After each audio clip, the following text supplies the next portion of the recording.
and people were posing like this in front of it. I was like, just don't do it.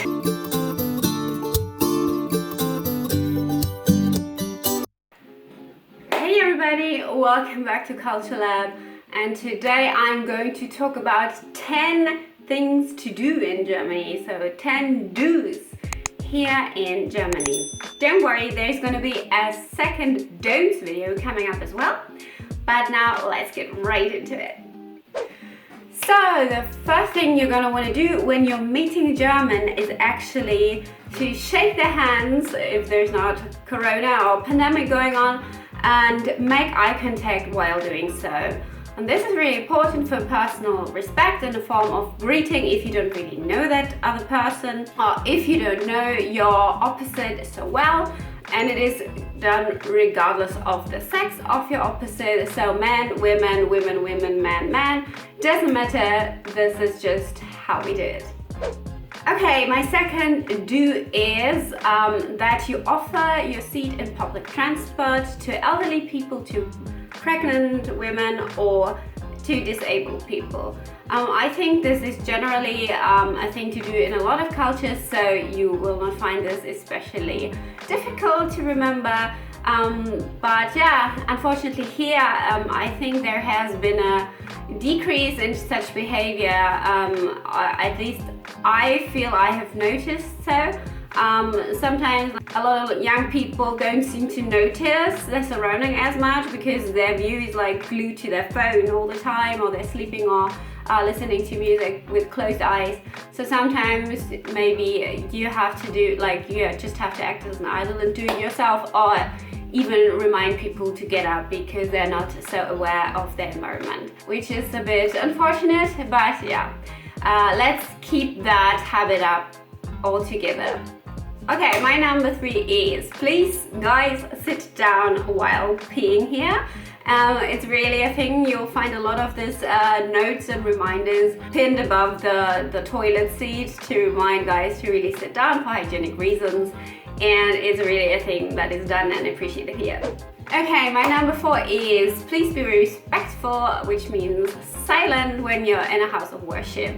Make sure to speak in a low voice when you're in a church, and not do some inappropriate posing. Like, I've seen some tourists from other countries pose in Rome, in the Vatican, in front of the Pietà, so the statue where Jesus is lying in his mother's arms after his death, which is a really touching piece of art, and people were posing like this in front of it. I was like, just don't do it.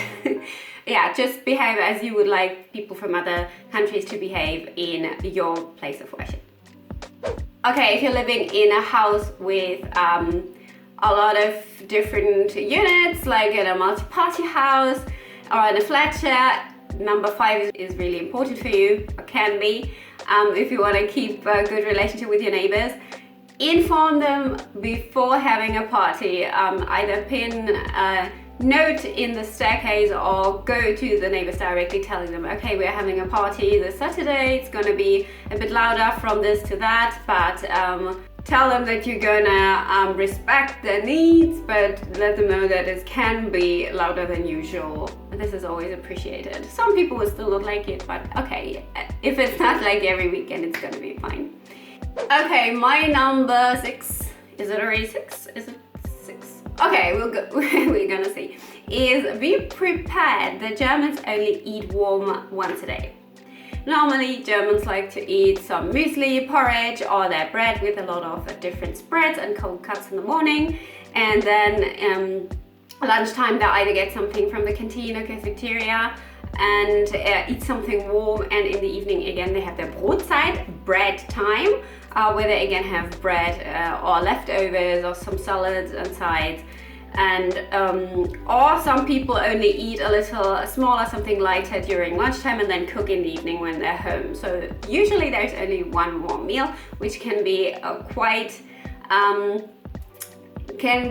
a difficult adjustment for people from other cultures who are used to 2 or 3 warm meals a day. So yeah, that might be a big difference if you're living together with other people, and also if you're like in an intercultural relationship where one part is already done with their bread and everything before the other has even sat down to eat after cooking.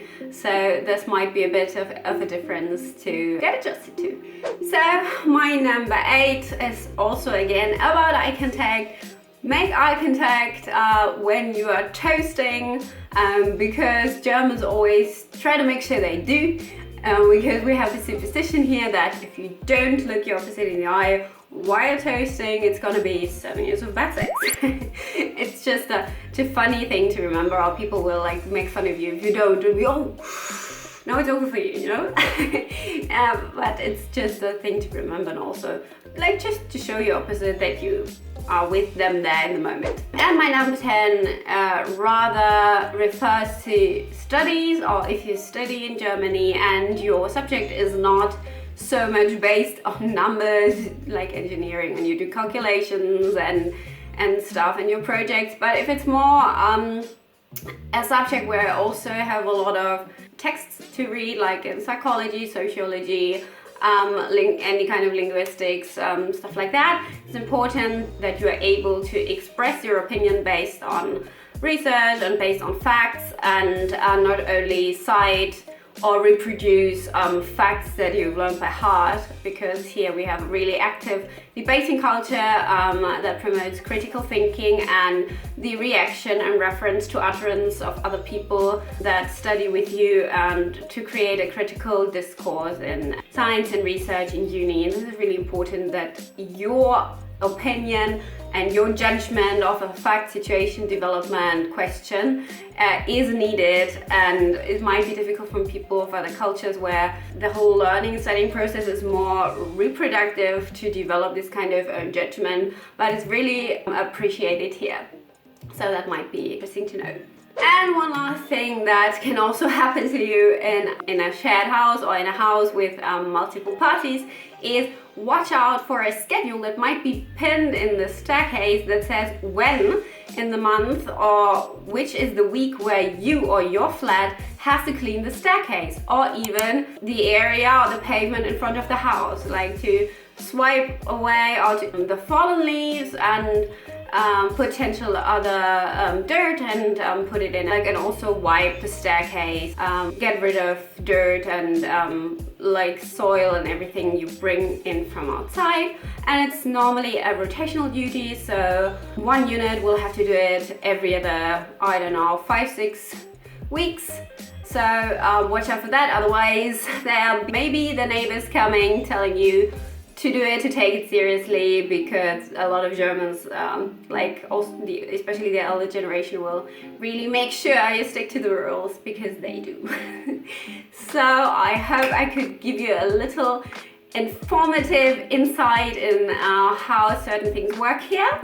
If you like this video, make sure to give me a big thumbs up and subscribe to my channel, that my content also gets recommended to other people who might be in need of that. And next time I'll be back for the don'ts videos. So as always, take care guys, and see you!